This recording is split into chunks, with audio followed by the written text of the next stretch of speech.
Бул жомок бөбөктөргө арналат. Таздыктын дарысы. Илгери өткөн заманда бул жактардан өтө узак жерде аябай чытырман токой болгон экен. Бул токойдо жашаган жаныбарлар бири-биринен өткөн акылдуу жаныбарлар болуптур.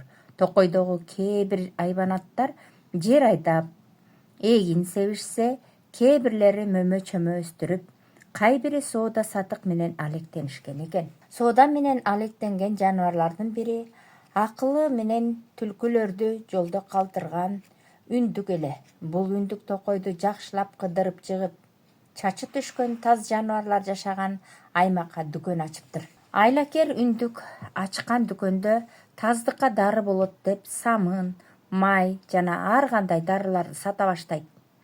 Ага бир канча таз ишенип алыптыр.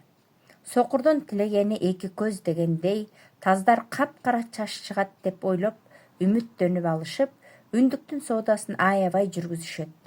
Үндүк жазып бергенден ашыгы менен дарыларды колдонуп, чачтарынын чыгышын чыдамсыздык менен күтүшөт экен кургурлар.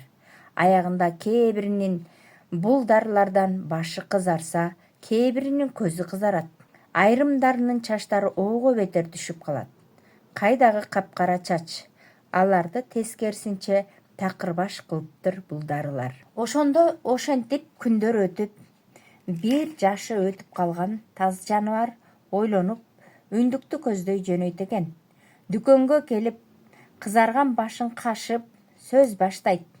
Мени кара, эй үндүк, бизге берген дарыларды колдонбогон жан калбады. Бирок чачы өскөн эч бир жан жок.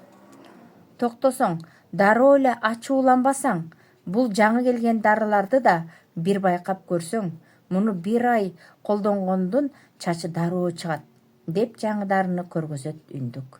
Сен өзүңдүн таз башыңды карасаң боло. Биринчи, алдамчы үндүк. Таздыктын дарысы болгондо өзүңдүн башың таз болбойт эле го. Тур, дароо, дары парыңды жыйнап, көзүмө көрүнбөй жогол деп үндүктү кууптур. Кечирип кой досум, кетем, бирок кайдан билип калдың менин бул амалымды, деп сурады үндүк. Чыдабай калган таз колундагы таяк менен үндүктү башка коюптур.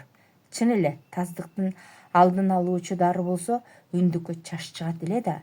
Көрдүңөрбү балдар, бирөөнүн кеңешин угуудан мурун анын ким экендигин, кандай экендигин карап коюу керек.